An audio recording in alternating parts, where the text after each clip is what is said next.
Assalamualaikum warahmatullahi wabarakatuh. Waalaikumsalam warahmatullahi wabarakatuh. Kedengar ya suara Bapak ya? Dengar, Pak. Ya, baik, kita mulai saja perkuliahan kita dengan sama-sama membaca basmalah. Bismillahirrahmanirrahim. Ya, baik, nanti kita jadi 2 season ya. Nanti kalau waktunya ini kan cuma 40 menit ya. Kita Zoom-nya tidak ada yang unlimited. Jadi kita berusaha untuk melampaui saja. Begitu selesai kita masuk lagi yang keduanya ya. Jadi kita bisa 2 kali ya. Ya, ini dalam upaya menanggulangi kebetulan belum ada Bapak yang unlimitednya. Oke. Baik, kita ini sudah pertemuan yang kedua ya. Halo? Iya, Pak. Ya, Iya, kemarin Pak. kita sudah silabusnya sudah kita bacakan ya, sudah kita diskusikan di pertemuan pertama. Itu yang akan kita bahas ya dengan satu semester itu. Kemudian kita pada hari ini menyelesaikan tema yang pertama ya. Yang pertama terkait dengan struktur data. Nah, di e-learning sudah Bapak sampaikan struktur datanya. Jadi kita nanti akan mempelajari basis data, kemudian struktur datanya mulai dari bit, byte ya, kemudian field, ya, record, kemudian tabel bahkan ya, kemudian ada file, baru data ya. Data juga kalau dikembangkan lagi nanti bisa pengetahuan bisa berkembang menjadi wisdom atau kebijakan. Nah, ini tapi kita akan lihat dari struktur data yang ada di komputer ya. Kemudian juga nanti kita logikakan dengan data-data yang ada di masyarakat, di umum ya gitu kan. Bahwa logika data yang di komputer itu juga bisa dilihat dari logika-logika yang ada di masyarakat terkait dengan apa yang dipahami dengan data ya. Nah, ini Bapak langsung saja Bapak screen sharekan materi kita ya. Nanti bisa kita diskusikan bersama. Oke, struktur data ya. Ya, ini di e-learning kita juga sudah ada ya. Nanti silakan di-download saja, dan ini juga bisa dilihat di berbagai sumber ya, di internet juga bisa ya. Kita jadi hanya untuk membuat mengarahkan ya apa yang akan kita perbincangkan. Jadi pengertian database, byte, kemudian bit, byte, field ya, kemudian record, field, data, bahkan nanti tabel gitu ya. Kita maknai secara umum saja apa saja yang kita pahami tentang struktur data di manajemen pangkalan data atau basis data. Nah, ini juga nih Bapak sampaikan pengertian basis data secara mungkin ini secara umum saja ya. Basis data atau pangkalan data adalah kumpulan file-file yang mempunyai kaitan antara satu file dengan file yang lain ya. Kalau kita kita lengkapkan, jadi kumpulan file-file yang mempunyai kaitan antara satu data dengan file lain sehingga membentuk satu bangunan data untuk menginformasikan suatu perusahaan atau instansi dalam batasan tertentu ya. Nah, ini dalam bahasa ini ya, mungkin dilogikakan di dalam bahasa lembaga. Kemudian juga ini ada yang memaknai sekumpulan data yang telah terorganisir dengan rapi, baik oleh sistem, yang terorganisir rapi dan baik oleh sistemnya. Oke, kita coba akan maknai dulu ya sebelum kita ke struktur data ini, sampai kita ketemu pengertian yang dengan bahasa kita gitu kan. Kalau dengan tulisan kita tidak akan hafal-hafal gitu kan. Baik, ini kita bisa saja dipisah antara ini yang kedua dengan yang pertama, ini sama nggak pengertiannya misalnya kan. Ini kumpulan file-file kalau satu ya, ini sekumpulan data, sama aja ya. Oke, kalau kita mau artikan sekumpulan data ya, sekumpulan data mungkin lebih ini ya, data juga kan bagian dari file gitu kan, yang berkaitan dengan yang satu dengan file lain ya. Nah, kalau di atas yang satu dengan file lain, tapi intinya ada sekumpulan data ya, sekumpulan data saja mungkin ini yang lebih ini ya, sekumpulan data atau sekumpulan file antara yang berkaitan yang satu dengan yang lain ya. Nanti kan antara bit, byte, field, record, field dan data ini saling berkaitan sampai menjadi sebuah data ya. Jadi kalau kita mau pisahkan sekumpulan data ya dengan data lain yang saling berkaitan, kemudian membentuk satu bangunan. Kalau di situ membentuk satu bangunan ya, membentuk suatu bangunan. Nah, yang di bawah ini terorganisir dengan rapi. Ya sama ya, bangunan juga terorganisir dengan rapi. Nah, tinggal kita pilih. Berarti kalau kita mau pahamkan satu-satu ya, satu sekelompok data, sekumpulan data ya, kemudian yang saling kaitan dengan satu dengan yang lain, kemudian yang terorganisir ya kalau di sini ya, membentuk satu bangunan atau terorganisir ya,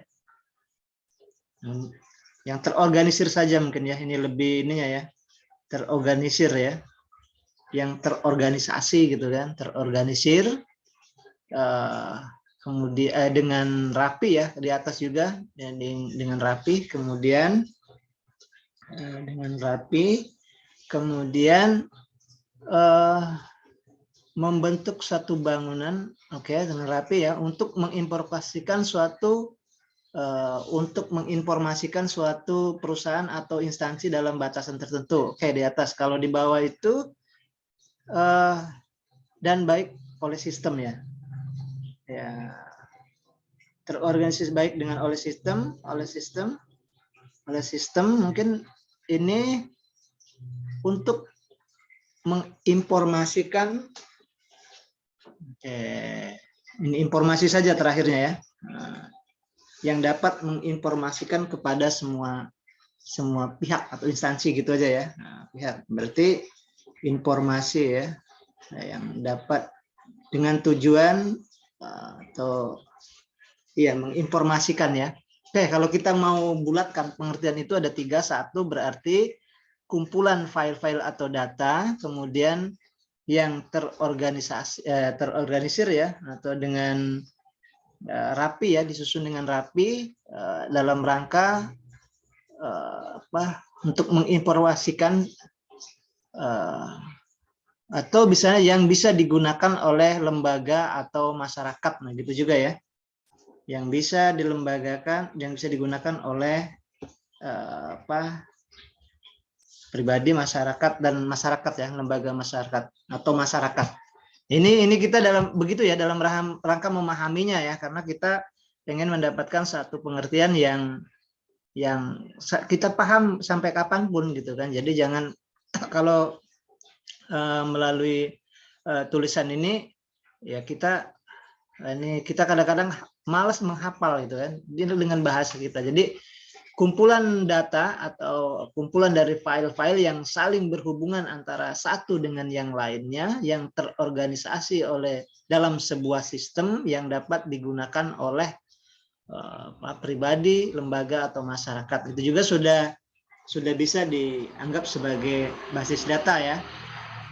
Oke, jadi kalau Bapak memahami apa pengertian basis data ya, kumpulan sekumpulan data yang file-file yang terhubung antara satu dengan yang lain dalam sebuah sistem ya, kemudian berfungsi untuk lembaga atau masyarakat lah gitu ya, lembaga atau masyarakat. Bahkan kalau kemarin kita bilang terorganisir ya dalam satu tempat tertentu, kemudian satu saat kita bisa ambil. Nah itu. Oke, baik, itu ya. Jadi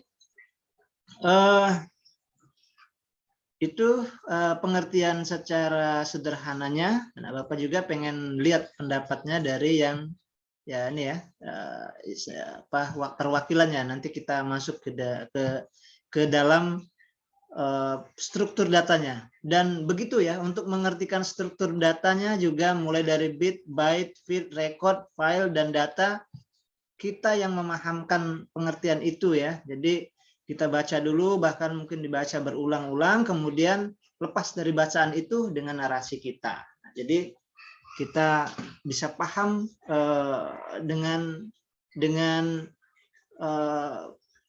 membawakannya dengan bahasa kita yang kita rasakan mudah gitu kan, tetapi tidak keluar dari apa yang digariskan oleh pengertian yang sesungguhnya gitu. Ya, oke ya. Baik, coba Bapak akan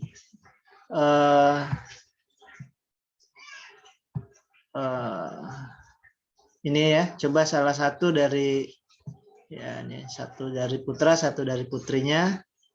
Rista ada? Rista? Iya, ada Pak. Mana kameranya? Rista ya. Oke, sekilas saja ya. Apa basis data itu? Pangkal basis data ya.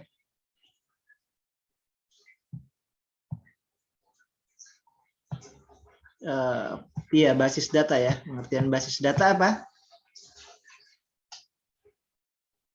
Tadi yang sudah Bapak sampaikan ya, kumpulan dari file-file atau data yang saling berkaitan, kemudian dalam sebuah sistem ya, nah, kemudian juga bisa dimanfaatkan oleh lembaga dan masyarakat gitu ya, atau ada pengertian lain sih, minimal ada tiga instrumen utama itu, tiga variabel itu yang sudah Bapak sampaikan itu. Silakan Resta. Mana videonya? On-cam-nya. Pengertian basis data ya? Ya. Basis data itu sebuah kumpulan data yang mana telah disusun secara terorganisir, yang umumnya itu disimpan dan diakses secara elektronik dari komputer, Pak. Sistemnya terus di prosesnya dengan menggunakan sistem ya. Jadi kita tidak jauh juga dari yang kemarin ya. Prosesnya tidak jauh dari sistem. Kemudian apa? Masih ada satu lagi ya.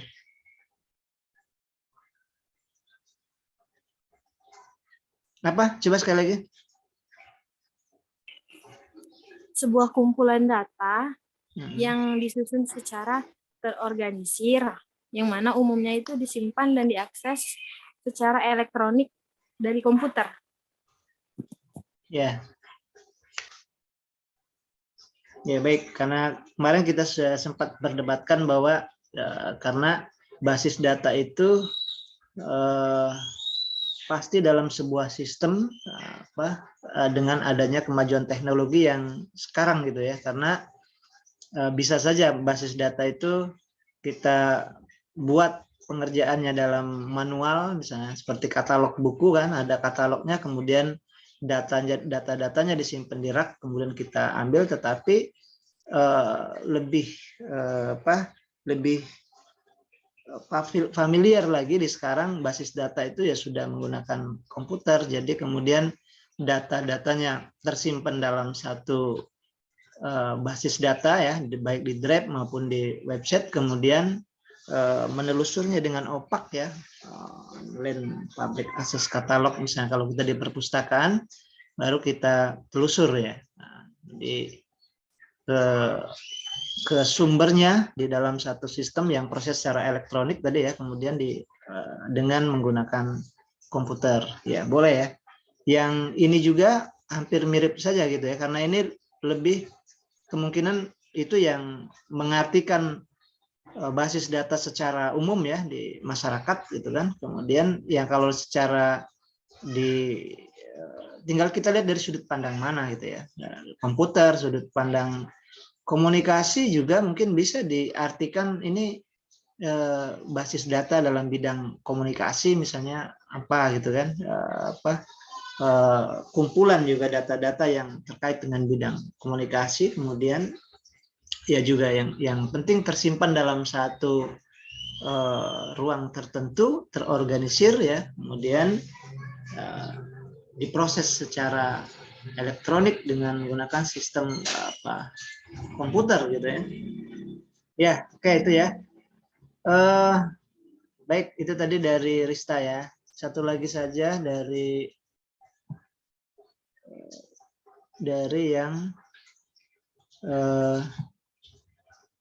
yang putranya ya.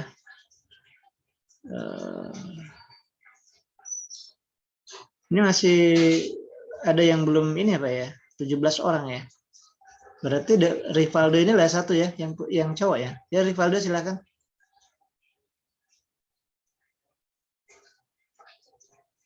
Baik, Pak. Jadi menurut saya basis data adalah sekumpulan data yang saling terhubung dan terorganisasi dengan baik oleh sistem yang dapat dimanfaatkan oleh masyarakat dan dapat mempermudah dalam temu kembali informasi. Ya, lebih lengkap ya.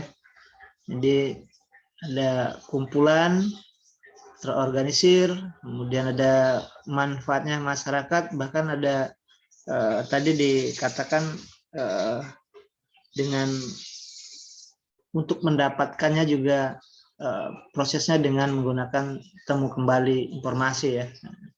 Jadi kita OPAK itu juga masuk dalam rangka memudahkan untuk temu balik ya, temu balik informasi yang sudah kita buat. Jadi bukan hanya perpustakaan buku saja. Jadi kalau kita punya data di kantor, file-file di kantor, kemudian kita simpan di organisasi dalam satu ruang tertentu.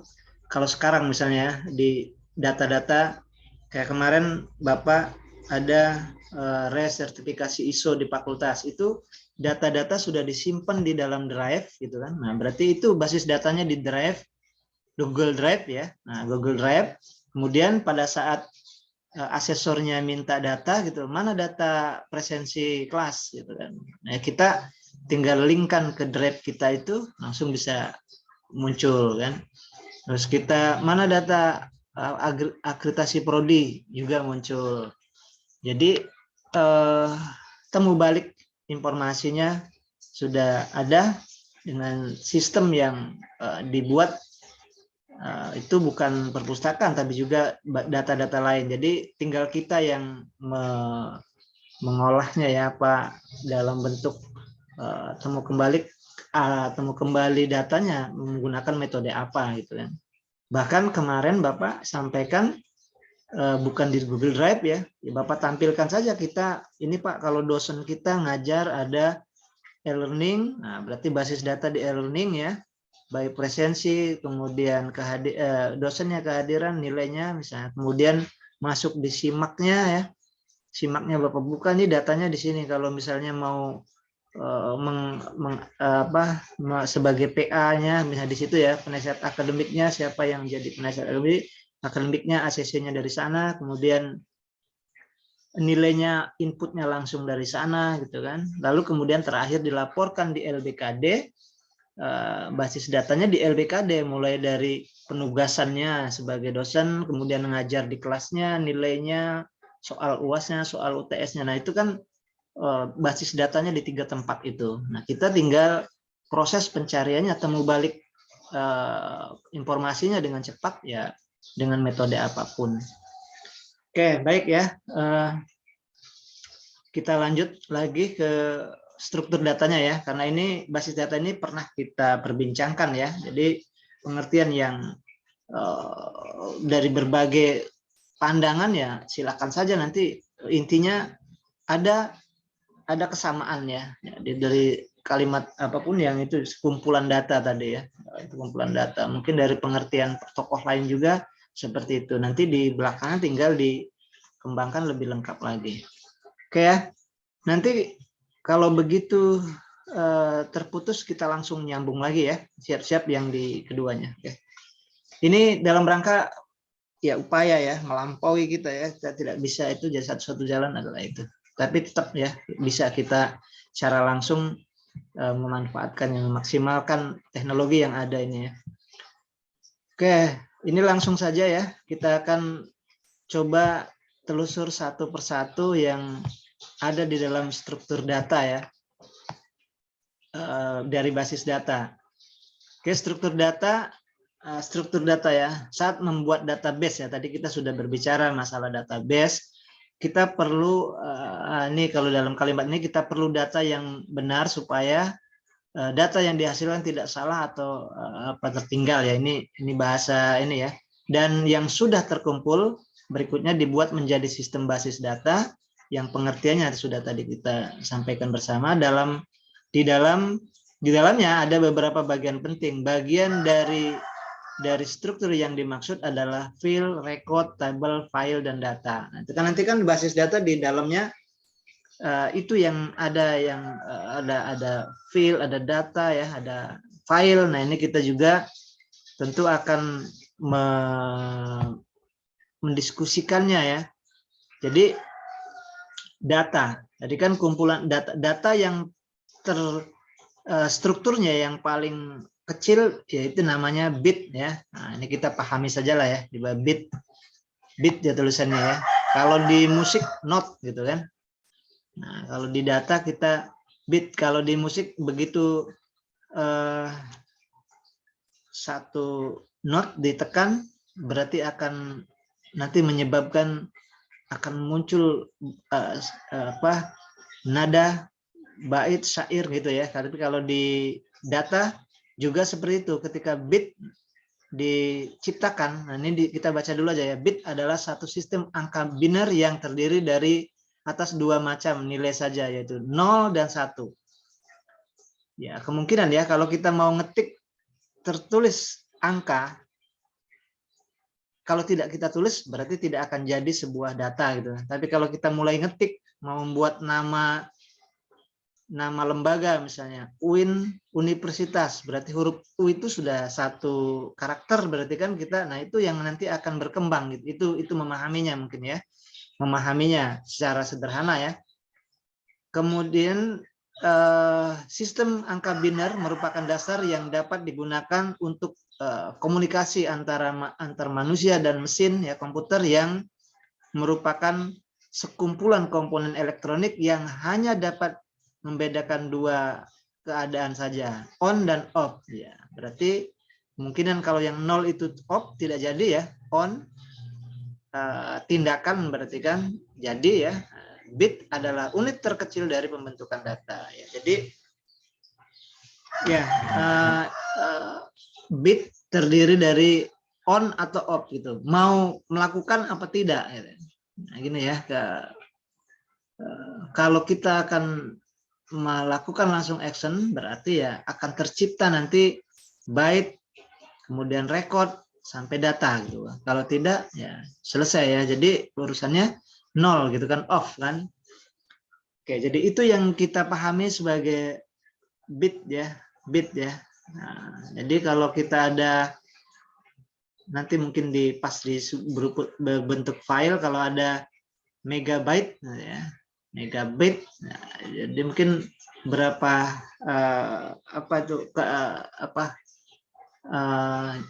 jumlah megabyte-nya yang tersimpan di dalam satu data itu ya, satu nama file itu, berapa kali dia melakukan tindakan ya, artinya kan yang on ya, satu baris, satu paragraf 1 lembar, 10 lembar gitu kan. Nah, itu ada menghitung jumlah kapasitasnya kan. Itu ya, ini secara sederhananya 0 atau ya atau tidak gitu kan. Seperti ya, ini sebenarnya yang ini ya, kalau kita logikakan di dalam ilmu matematik itu plus atau min ya. Min ya. Plus ya, tidak melakukan min mengurangi ya itu kan. Kalau plus menambah. Jadi kalau kita ini bisa juga dijadikan logika kalau kita mau yang negatif ya tentu yang mengurangi satu ya. Jadi kalau kita mau melakukan kesalahan berhenti dulu. Kadang seperti itu ya. Berhenti itu dalam rangka mau menciptakan bait itu kan. Mau dilakukan apa tidak? Nah, tapi kalau dalam di ilmu matematik terus digunakan dalam ilmu sosial itu tadi, kalau kita mau berbuat baik rumusnya plus 1 kayak gitu kan, rumusnya bitnya 1 terus gitu kan. Jadi kalau kita mau sedekah sudah sekali plus lagi 1 terus ya, plus akan tercipta gitu kan. Nah, tapi tercipta nanti pahala gitu kan. Tapi kalau yang negatif ya min ya, berarti kita pakai yang off-nya gitu. Mengurangi gitu ya. Jadi kalau kita mau mukul orang berhenti dulu. Nah, itu mau berpikir dulu nih on off apa gitu ya. Karena ini negatif, rumusnya ya min 1 gitu kan. Min 1 atau 0 lah gitu ya. Kalau bisa jangan dilakukan lah, pasti kita sudah tahu gitu kan apa akibatnya gitu kan. Jadi kalau kita oke ini ya 10 menit lagi kalau di sini ya. Jadi nanti kita langsung nyambung di Zoom yang keduanya ya. Ini ada peringatan. Nah, jadi begitu ya. Bit adalah lakukan atau tidak, tindakan 0 atau 1. Gitu saja itu kita pahami ini ya. Tapi kalau dibuat dalam satu kalimat ya ini tadi satu sistem angka biner yang terdiri atas 2 macam nilai saja, yaitu 1 dan 0 gitu ya. 1 berarti mengerjakan akan terjadi sebuah data, yang 0 tidak akan terjadi sebuah data. Nah, karena ini dianggap sebagai data yang terkecilnya gitu ya. Baik, selanjutnya byte ya. Nah, bacanya gimana nih? Byte ya. Bit byte. Byte adalah bagian terkecil yang dapat dialamatkan dalam memori byte, merupakan sekumpulan bit yang secara konvensional terdiri atas kombinasi 8 bit. Nah, ini berarti kan pengembangan dari bit namanya byte ya. Kumpulan dari bit itu namanya byte ya. Nah, ya sama seperti di musik Bapak sampaikan, kalau kumpulan dari not namanya menjadi nada kayak gitu kan.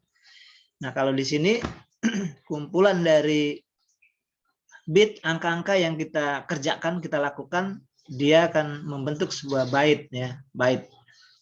Ini kalau kita pahami katanya 8 merupakan komponen terdiri atas 8 bit ya. Nah, 1 byte digunakan untuk mengkodekan satu buah karakter dalam memori. Ya, contohnya kode. Oke, ini mungkin sudah masuk dalam bahasa ini ya. Di komputer ya, ASCII ini ya, kode ASCII atau J untuk J telah, nah misalnya ada 10 ya, kadang-kadang kita kata sandi mungkin itu sudah masuk dalam byte ya.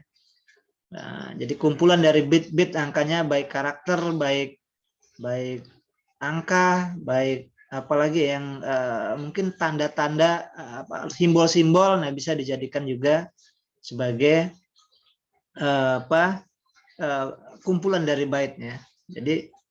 Jadi byte adalah kumpulan bit yang berbentuk satu karakter, huruf, angka atau tanda dengan kombinasi 8 bit, dapat diperoleh 256 karakter 2⁻8. Nah, ini rumus dari komputer ya. Nah, tapi intinya kita memahami bahwa ada ketika bit itu berkembang, maka dia akan menjadi sebuah byte ya. Oke. Ini perbedaannya ya, perbedaannya. Ini kita kalau membandingkan baru ini ya. Tapi sebenarnya ya kelanjutannya ini ya, kelanjutan dari action yang kita lakukan ini bisa saja dibuat dalam satu satu format tertentu, maka dia dibentuk sebuah bait. Tadi seperti Bapak sampaikan, ya bisa saja kita maknai kode password, nah itu juga masuk di dalam bait ya. Karena kita kalau misalnya password di login ya, login di apa tuh kadang-kadang kombinasi katanya dari angka, dari huruf besar malah ya, huruf besar, huruf kecil, baru angkanya, kemudian juga ada simbolnya. Itu biasanya kalau kita mau membuat email atau apa ya, misalnya membuat masuk dalam aplikasi tertentu, jurnal misalnya kan, login jurnal, nah itu kita berarti posisinya di bait ya. Oke, ini ada perbedaan ya, bait dan bit. Untuk mengetahui perbedaan bait dan bit, oke, kita mengetahui apa yang disebut dengan binary digit ya. Binary digit, bait, binary digit ya. Bit itu binary digit ya. Yakni satu, binary digit ya, yakni satuan terkecil dalam sistem penyimpan komputasi. Nah, komputasi itu komputer kan komputasi ya. Komputasi itu istilah sesuatu yang bisa menangkap, memproses, menyimpan dan menyebar luasan. Itu komputasi, kegiatan komputasi. Makanya satu-satunya yang bisa melakukan keempat kegiatan itu ya komputer ya. Jadi ya komputer bisa melakukan komputasi. Nah, ini kita akan melihat bedanya di dalam komputer ya antara bit dan byte. Nah, ini bit pertama kali dikenalkan oleh seorang yang bernama John W. Tukey ya, pada tahun 1947 silam. Kemudian istilah tersebut digunakan oleh Claude Shannon, ini bisa dibaca lah ya dalam karya ilmiah yang setahun kemudian pada tahun 1948 diibaratkan bit ini seperti sebuah saklar ya. Oke, tadi yang on off tadi ya, saklar yang bisa menyala atau mati. Nilai angka bit adalah 0 dan 1 untuk nilai angka. Ya 0 dan 1 lah ya, biasanya digunakan untuk menandakan sistem mati, sedangkan untuk angka 1 adalah kondisi hidup atau memiliki arus listrik, dan dalam dunia elektronik maupun digital bit dilambangkan dengan huruf B ya. B kecil gitu ya. Oke, kemudian ini kita baca saja sekilas ya, baru kita pahami nanti. Kecepatan transfer satuan ini menggunakan bit per second ya, per detik, dan biasanya disebut dengan BPS. Nah, ini kalau kita lihat di apa ya, wireless kita itu ya, wireless WiFi kita BPS, oh ternyata itu ya, second per detik gitu ya. Kemudian, nah ini contohnya untuk mengatur kecepatan sebuah modem menggunakan 60 kbps ya, atau 60 kilobyte per second. Nah, ya kita sebenarnya sering dengar ya, oh ini berapa kbps gitu ya, kbps ya. Cuman kita tidak sejauh itu kita pahami ya, karena memang bukan jurusan kita. Ini kalau bagian jurusan komputer ini mereka sudah hafal ya terkait dengan bagian-bagian dari data yang komputer ini kan. Oke, satuan tersebut juga dikenal dengan SH ya, merujuk pada penggunaan awalnya oleh Claude Shannon ya, namun jarang sekali digunakan ya SH. Yang sering digunakannya KBPS ya. Sementara itu untuk istilah byte merupakan gabungan dari beberapa bit, biasanya untuk memudahkan byte terdiri dari kumpulan ya, oke, ini tadi masih yang tadi ya. Kemudian istilah B ya, B besar. Byte digunakan untuk dalam satuan penyimpanan data sebuah komputer. Besaran file, informasi dan data tersebut nantinya akan tersimpan dalam sebuah memori komputer. Satuan byte pun beragam ya, menyimpan mulai dari kilobyte, KB, megabyte, gigabyte, dan terabyte. Nah, ini yang kalau kita beli memori memori eksternal ya, nah, itu ada berapa giga gitu kan, gigabyte ya, berarti sudah dari kumpulan dari bit ya, sudah berbentuk menjadi byte, kemudian ada kapasitasnya ya. Ya, kapasitas dengan nama kilobyte, megabyte ya.